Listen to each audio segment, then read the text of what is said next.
ಜೀವನದಿ ಕಾವೇರಿಯ ತೀರ್ಥೋದ್ಭವಕ್ಕೆ ಕ್ಷಣಗಣನೆ ಆರಂಭ ಆಗಿದೆ. ರಾಜ್ಯ ಹೊರ ರಾಜ್ಯದಿಂದ ಅಪಾರ ಸಂಖ್ಯೆಯ ಭಕ್ತರು ಈ ಕ್ಷಣವನ್ನು ಕಣ್ತುಂಬಿಕೊಳ್ಳುವುದಕ್ಕೆ ಆಗಮಿಸಿದ್ದಾರೆ. ಭಾಗಮಂಡಲದಿಂದ ತಲಕಾವೇರಿಗೆ ಕಾಲ್ನಡಿಗೆಯಲ್ಲಿ ಅಪಾರ ಸಂಖ್ಯೆಯಲ್ಲಿ ಭಕ್ತರ ಆಗಮನವಾಗ್ತಾ ಇದೆ. ಜ್ಯೋತಿಯನ್ನು ಹಿಡಿದು ತಲಕಾವೇರಿಗೆ ಭಕ್ತರು ಆಗಮಿಸಿದ್ದಾರೆ. ಕೊಡವರ ಸಾಂಪ್ರದಾಯಿಕ ಉಡುಗೆಯನ್ನು ತೊಟ್ಟು ಭಕ್ತರು ಆಗಮಿಸಿರುವಂಥದ್ದು. ಬ್ರಹ್ಮಕುಂಡಿಕೆಯಲ್ಲಿ ತೀರ್ಥರೂಪಿಣಿಯಾಗಲಿರುವ ಕಾವೇರಿಯ ದರ್ಶನವನ್ನು ಪಡೆದರೆ ಒಳ್ಳೆಯದಾಗುತ್ತೆ ಅಂತ ಹೇಳಿ ಮಧ್ಯಾಹ್ನ 1:44 ಮಕರ ಲಗ್ನದಲ್ಲಿ ತೀರ್ಥರೂಪಿಣಿಯಾಗಿ ದರ್ಶನವನ್ನು ಕೊಡ್ತಾರೆ ಕಾವೇರಿ.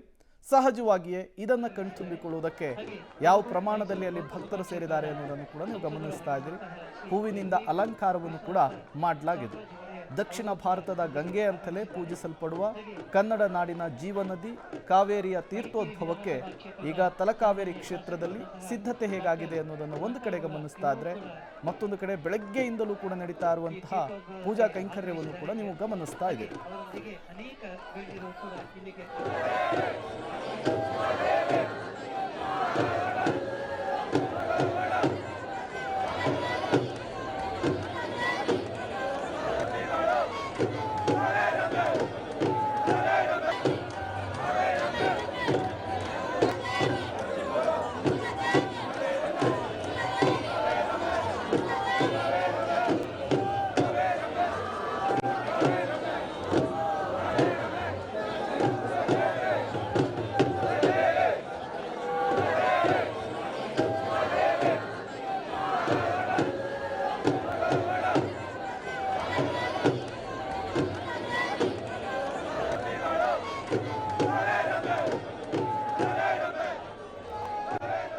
ವರ್ಷಕ್ಕೊಮ್ಮೆ ಘಟಿಸುವಂತಹ ಈ ವಿಸ್ಮಯವನ್ನು ಕಣ್ತುಂಬಿಕೊಳ್ಳುವುದಕ್ಕೆ ರಾಜ್ಯ ಹೊರ ರಾಜ್ಯದಿಂದ ಸಹಸ್ರ ಸಂಖ್ಯೆಯಲ್ಲಿ ಭಕ್ತರು ಆಗಮಿಸಿದ್ದಾರೆ.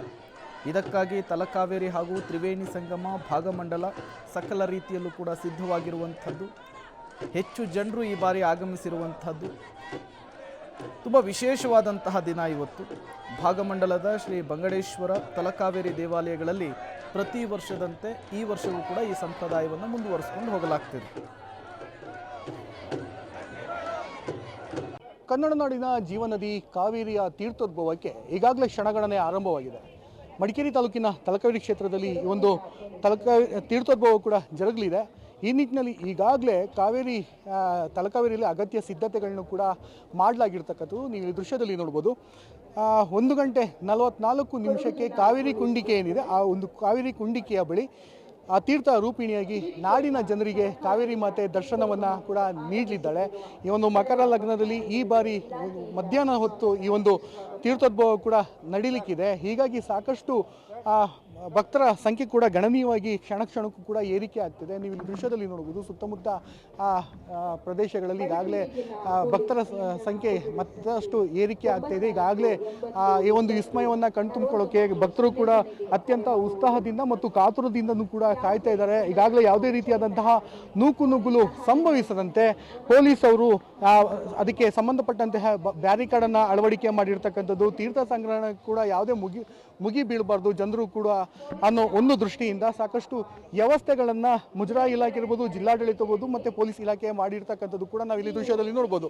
ಅಷ್ಟೇ ಅಲ್ಲದೆ ಈಗಾಗಲೇ ಅರ್ಚಕರ ತಂಡ ಏನು ವಿಧಿವಿಧಾನಗಳನ್ನು ಧಾರ್ಮಿಕ ಕೈಂಕರ್ಯಗಳನ್ನ ಏನು ಮಾಡಬೇಕು ಅದೆಲ್ಲವೂ ಕೂಡ ಮಾಡಲಿಕ್ಕೆ ಅರ್ಚಕರ ತಂಡ ಕೂಡ ಕಾವೇರಿ ಕುಂಡಿಕೆಯ ಹಿಂಭಾಗದಲ್ಲಿ ಬಂದಿರತಕ್ಕಂಥದ್ದು ನಾವು ಇಲ್ಲಿ ದೃಶ್ಯದಲ್ಲಿ ನೋಡ್ಬೋದು. ಸುಮಾರು 12 ಗಂಟೆ ಆಸುಪಾಸಿನಲ್ಲಿ ಇಲ್ಲಿರ್ತಕ್ಕಂಥ ಏನು ಗುರುರಾಜ್ ಆಚಾರ್ಯ ಅನ್ನೋ ನೇತೃತ್ವದಲ್ಲಿ ಒಂದು ಅರ್ಚಕರ ತಂಡ ಕೂಡ ಒಂದು ಭಾಗದಲ್ಲಿ ಕುಳಿದುಕೊಂಡು ಮಂತ್ರ ಪಠಣಗಳನ್ನ ಕೂಡ ಮಾಡಲಿಕ್ಕಿದ್ದಾರೆ. ಅದಕ್ಕಿಂತ ಮುಂಚೆ ಇಲ್ಲಿ ಕಲ್ಯಾಣಿಯಲ್ಲಿ ಸ್ನಾನವನ್ನು ಕೂಡ ಮಾಡಿ ನಂತರ ಅಲ್ಲಿ ಹೋಗಿ ಪೂಜೆಯನ್ನು ವಿಧಿವಿಧಾನಗಳು ಏನೆಲ್ಲ ಮಾಡಬೇಕು ಅದೆಲ್ಲವೂ ಕೂಡ ಮಾಡಲಿಕ್ಕೆ ಮುಂದಾಗಿರ್ತಾರೆ. ಹೀಗಾಗಿ ಸಾಕಷ್ಟು ಭಕ್ತರ ಸಂಖ್ಯೆ ಗಣನೀಯವಾಗಿ ಕೂಡ ಏರಿಕೆ ಆಗ್ತದೆ. ಮಂಡ್ಯ ಇರ್ಬೋದು, ಮೈಸೂರು, ಬೆಂಗಳೂರು, ಕೇರಳ, ತಮಿಳುನಾಡು ಇನ್ನಿತರ ಭಾಗಗಳಿಂದಲೂ ಕೂಡ ಈ ಒಂದು ವಿಸ್ಮಯವನ್ನು ಕಣ್ತುಂಬಿಕೊಳ್ಳೋಕ್ಕೆ ಸಾಕಷ್ಟು ಭಕ್ತಗಣ ಕೂಡ ಈ ಒಂದು ಭಾಗಕ್ಕೆ ಬರ್ತದೆ. ಹೀಗಾಗಿ ಸ್ಥಳಕ್ಕೆ ಈಗಾಗಲೇ ಪೊಲೀಸ್ ಅವರು ಕೂಡ ಧಾವಿಸಿರ್ತಕ್ಕಂಥದ್ದು. ಕೊಡಗು ಎಸ್ ಪಿ ರಾಮರಾಜನ್ ಅವರು ಕೂಡ ಇಲ್ಲಿ ಬಂದು ಸ್ಥಳ ಪರಿಶೀಲನೆಯನ್ನು ಮಾಡ್ತಾ ಇದ್ದಾರೆ. ಯಾವುದೇ ರೀತಿಯಾದಂತಹ ಅಹಿತಕರ ಘಟನೆ ಆಗಬಾರ್ದು, ಮತ್ತು ಏನು ತೀರ್ಥೋದ್ಭವ ಏನಿದೆ ಅದು ಜನರು ಕೂಡ ಶಾಂತ ರೀತಿಯಲ್ಲಿ ಬಂದು ತೀರ್ಥವನ್ನು ಸಂಗ್ರಹ ಮಾಡಬೇಕು ಅನ್ನೋದು ಪೊಲೀಸ್ ಇಲಾಖೆಯ ಮನವಿಯಾಗಿರ್ತಕ್ಕಂಥದ್ದು. ಈ ನಿಟ್ಟಿನಲ್ಲಿ ಏನು ಕಲ್ಯಾಣಿ ಮತ್ತು ಈ ಇರ್ತಕ್ಕಂಥ ಸುತ್ತಮುತ್ತ ಪ್ರದೇಶಗಳಲ್ಲಿ ಈಗಾಗಲೇ ಪೊಲೀಸರು ಕೂಡ ನಿಯೋಜನೆಯನ್ನು ಮಾಡಿರ್ತಕ್ಕಂಥದ್ದು. ಹೀಗಾಗಿ ಬರುವಂಥ ಭಕ್ತರಿಗೆ ಯಾವುದೇ ಅಡೆತಡೆ ಇಲ್ಲದೆ ನೇರವಾಗಿ ಬಂದು ದೇವಿಯ ದರ್ಶನವನ್ನು ಪಡೆದು ತೀರ್ಥವನ್ನು ಸಂಗ್ರಹ ಕೂಡ ಮಾಡಲಿಕ್ಕೆ ಅವಕಾಶಗಳನ್ನು ಮುಕ್ತವಾಗಿ ಮಾಡಿಕೊಟ್ಟಿರ್ತಕ್ಕಂಥದ್ದು. ಒಟ್ಟಾರೆಯಾಗಿ ಕಾವೇರಿ ತೀರ್ಥೋದ್ಭವಕ್ಕೆ ಕ್ಷಣಗಣನೆ ಆರಂಭ ಆಗಿರೋದ್ರಿಂದ ಈಗಾಗಲೇ ಭಕ್ತರ ಸಂಖ್ಯೆ ಗಣನೀಯವಾಗಿ ಮತ್ತಷ್ಟು ಏರಿಕೆ ಕೂಡ ಆಗ್ತಾ ಇದೆ. ಸಾಕಷ್ಟು ಭಕ್ತರು ಕಾತುರದಿಂದ ಈ ಒಂದು ಕಾವೇರಿ ತೀರ್ಥೋದ್ಭವವನ್ನು ಕಣ್ತುಂಬಿಕೊಳ್ಳೋಕ್ಕೆ ಮುಗಿ ಬೀಳ್ತಿದ್ದಾರೆ ಅಂತಲೇ ಹೇಳ್ಬೋದು. ಕ್ಯಾಮ್ರಾಮನ್ ಶಿವ ಜೊತೆ ಮಲ್ಲಿಕಾರ್ಜುನ್, ಪಬ್ಲಿಕ್ ಟಿವಿ, ಮಡಿಕೇರಿ. ಬ್ರಹ್ಮಕುಂಡಿಕೆಯಲ್ಲಿ ತೀರ್ಥ ಸ್ವರೂಪಿಣಿಯಾಗಿ ಕಾವೇರಿ ಮಾತೆ ದರ್ಶನವನ್ನು ಕೊಡ್ತಾಳೆ.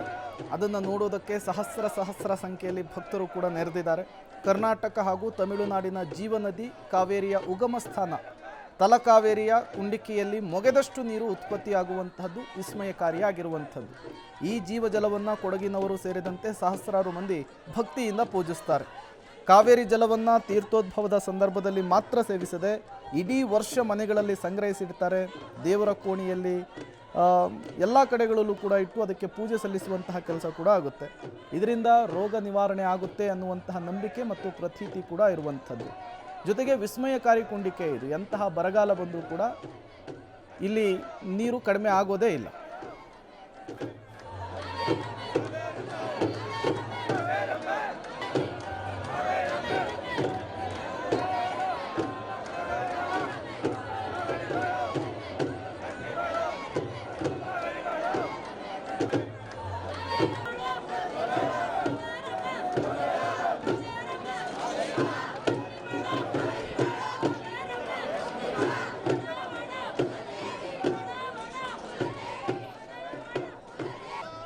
ಕಾವೇರಿ ಜಲವನ್ನು ತೀರ್ಥೋದ್ಭವದ ಸಂದರ್ಭದಲ್ಲಿ ಮಾತ್ರ ಸೇವಿಸದೆ ಇಡೀ ವರ್ಷ ಮನೆಗಳಲ್ಲಿ ಸಂಗ್ರಹಿಸಿಡ್ತಾರೆ, ದೇವರ ಕೋಣೆಯಲ್ಲಿಡ್ತಾರೆ.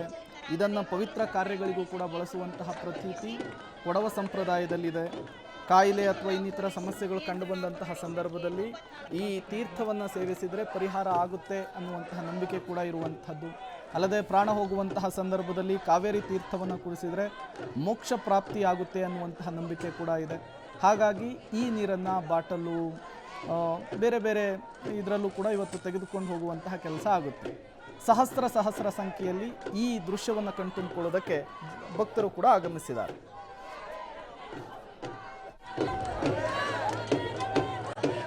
ಕರುನಾಡಿನ ಜೀವನದಿ ಕಾವೇರಿಯ ಉಗಮ ಸ್ಥಾನ ತಲಕಾವೇರಿಯಲ್ಲಿ ಇಂದು ಪವಿತ್ರ ತೀರ್ಥೋದ್ಭವ ಕೂಡ ಜರುಗಲಿದೆ. 1:44 ಮಕರ ಲಗ್ನದಲ್ಲಿ ಕಾವೇರಿ ತೀರ್ಥರೂಪಿಣಿಯಾಗಿ ನಾಡಿನ ಜನರಿಗೆ ದರ್ಶನವನ್ನು ಕೂಡ ನೀಡಲಿಕ್ಕಿದ್ದಾಳೆ.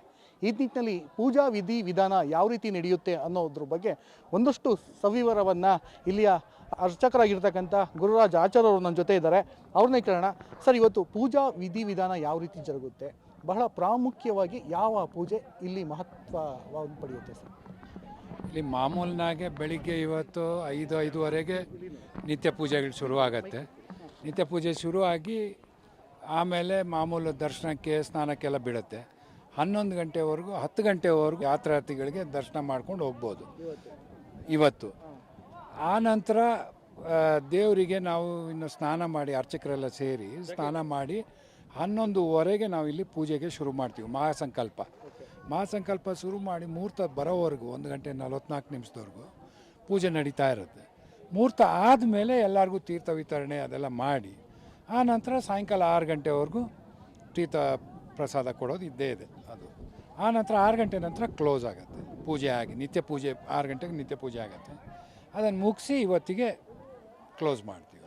ಎಷ್ಟು ಜನ ಅರ್ಚಕರ ತಂಡ ಆ ಒಂದು ಕುಂಡಿಕೆ ಸುತ್ತ ಇರ್ತಾರೆ? ಕುಂಡಿಗೆ ಸುತ್ತ ನಾವೇನು ಕೂತ್ಕೊಳ್ಳೋದಿಲ್ಲ. ನಾವು ಒಂದು ಸೈಡಲ್ಲಿ ನಾವೊಂದು 12-13 ಜನ ಇರ್ತೀವಿ ನಮ್ಮ ಅರ್ಚಕರ ತಂಡ. ಸೊ ಅವರು ಅದನ್ನು ಪೂಜೆಗೆ ಅದು ಏನೇನು ಉಂಟು ಅದನ್ನೆಲ್ಲ ನೋಡಿಕೊಂಡು ಅಲ್ಲಿಗೆ ಪರಿಕರ್ಮಿಗಳಾಗಿ ನಾವು ಅಲ್ಲಿ ಇರಬೇಕು. ಯಾಕಂದರೆ ಅಲ್ಲಿ ಸುಮಾರು ಕೆಲಸಗಳಿದೆ ಅಲ್ಲಿ. ಆದ ಕಾರಣ ನಾವು ಅದನ್ನು